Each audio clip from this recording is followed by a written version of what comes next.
I leave DC at like 10:30, 11 at night, and I'm driving on the Beltway, and my car breaks down.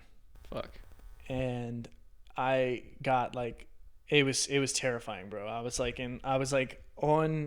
on this highway, like underneath of a bridge, like coming up underneath of a bridge, like turning, and I On was the on the freeway? inside lane. It was scary. At night? Yeah.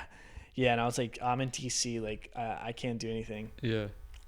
People are like honking at me. I'm like, I wouldn't have my blinkers on if I could, if I could move. Yeah.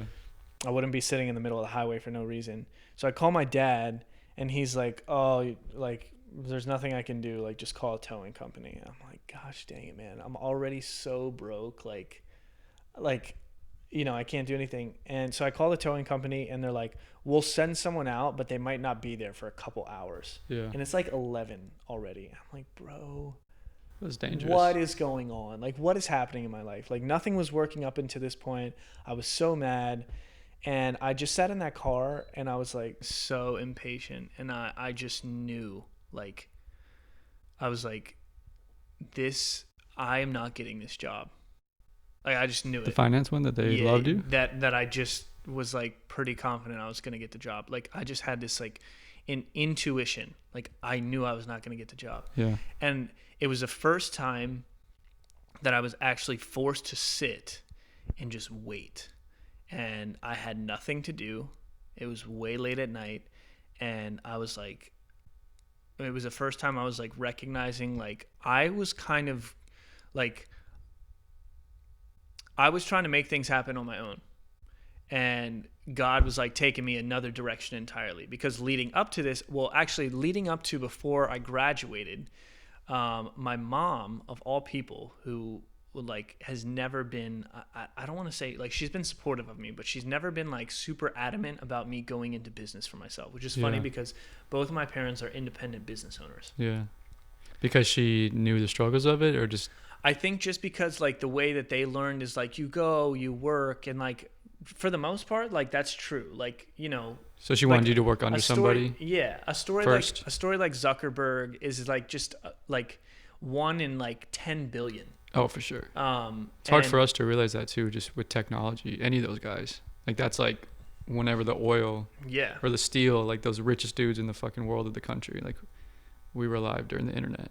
The creation of that. So those are the next richest whatevers in the world. 10 of them, 5 of them only. And it's funny because even kids who are products of like super wealthy parents, they can take loans from their parents and they can try to start a business for themselves, but it does not mean like it's gonna work. You're gonna have a successful business. And what happens a lot of the times is like the misconception is for like the middle or lower class, like, oh, if I had the money to do this, then I would blah blah blah. But no, you would not. If you don't know how to manage your personal finances, you can't manage the finances of a company. You can't, like, a company is not about you and your vision. As much as it's built on your vision, it's not about you and your vision. It's not about like, let's give the glory to like the founder of the company. Like that wasn't Steve Jobs or Mark Zuckerberg's plan. Like, let me create something for myself so that I can be the next CEO. Like, big. It's for others. It's for others. And people largely misconceive. They're like, oh, a business is about me and what I can do, but it's actually how many other people can you serve? So many people think when I start a business, I'll be my own boss. I'm not working for other people. Actually, you just have more people to serve. You have more bosses. Your client is your boss. They tell you what they want, and if you don't give them what they want, then you have no customer. Like, A plus B equals C. It's simple.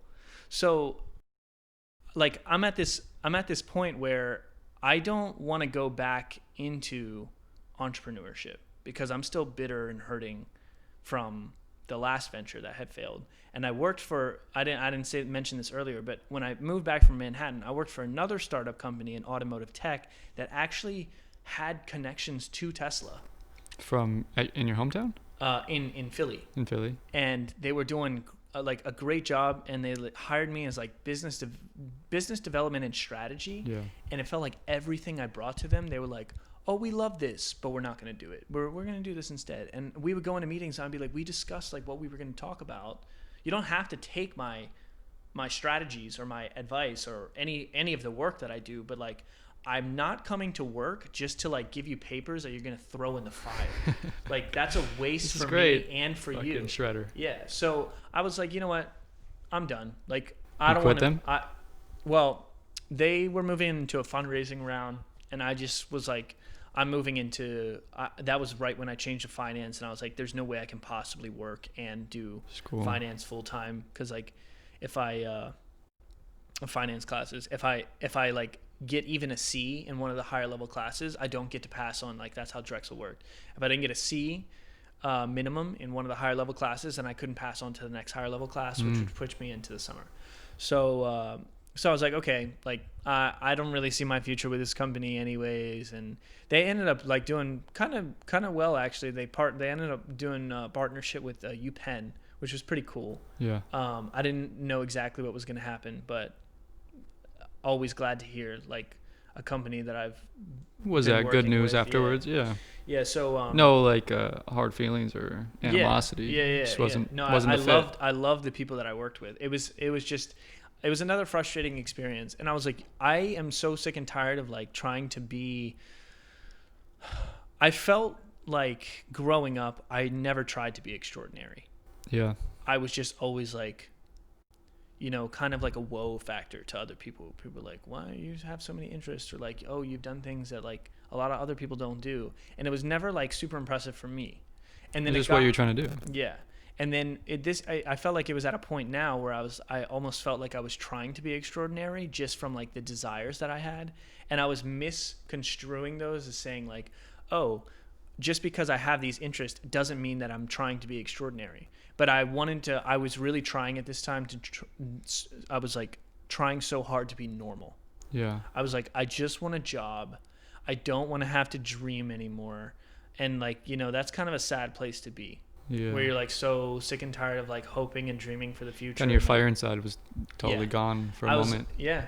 And I was like, I just want to work for a company and feel casual, feel normal. Yeah. And like, you know, have a sense of security for once in my life and like have some type of income where I'm not like always wondering where it's coming from next. Yeah. So leading up to this, when I'm leading up to graduation, I'm looking for jobs, and my mom, of all people, sends me this link, and she's like, hey, I thought you might be interested in this because you're looking at going back to Singapore. There's this company, you can work remotely anywhere in the world, but you could also work in one of their offices if you want to go into the office. I was like, that's sick. Like, I don't know. I like to have an office. I don't like to like work in my house because I feel more structured, but like I'll check them out.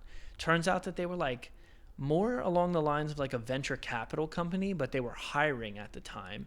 And they were hiring interns almost as like or not interns. They were hiring entrepreneurs, and the startup would work for the company. Like they would have the structure of the venture capital organization, kind of like Y Combinator. Yeah. But it was like remote. So you could apply anywhere in the world. And I was like, dang, this is really cool actually. And it was like the first time that I started recognizing like God was like taking me back in that direction. And I was like, I don't want to go there. Like I already pursued a dream to like the point where I felt like I was dead inside for a really long time. I'm not going back there. So when I'm sitting in the car on the Beltway, this is like the first time I start to see like, oh, even like every single door has been like jammed shut in my face. Like even how can the president of a company that I used to work for, who advocated for me, not open up a position for me at one of the locations because the HR manager's like, nope, sorry, we're going with someone else. Like, how does that happen? I don't know. I mean, it just, well, I don't want to say I don't know how it happened, but you know, like they still have the ability to like exercise their discretion. But even still, you know, you would think a lot of the times if somebody that high up advocated for you, then they would at least like give you an interview. They didn't even give me an interview. They were just like, nope. Do you feel like, was it the same company? See, I didn't understand that. So the company who was going to hire you then turned their back on you was the same company. Oh, no. In Singapore? Oh, yeah. Same company as in Singapore. Do you think he like was just appeasing you and like? No, I think he actually sent it in because he sent me an email after I met him in Singapore and said, we'd love to have you on our team. Let me know when you graduate. Yeah. So it just didn't work out. And he responded to me when I reached out to him, and he was like, yeah, sure, definitely. So I'm sitting in the car, and I'm like, okay, I'm trying to make things happen for myself here, and I'm clearly going a different way than like the plans that God has for me right now. And I'm not saying, because I don't know, like, you know, everyone has a different belief system. Yeah. But I want to get into yours later. I'm not saying that you can't go your own way. You definitely can. But sometimes you end up in places that you were never meant to be by going that way. And I was like learning how to like, I was like, I don't really have a plan anymore. I'm kind of just coasting. Like I wanted to stay away from like anything that would arise, like bring up hopes and dreams in my life, because I was so bitter.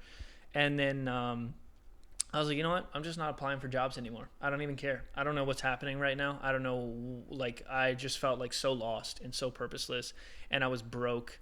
I couldn't even like pay off like the debts that I had for my student loans. I don't even know. To be honest with you, I don't even remember how I paid for those, because I know my parents didn't pay for them. But I think it was just like odd and end work that I would like go like clean somebody's yard or cut down some trees. Yeah, that's what happened. Just some small random shit. So pretty lost.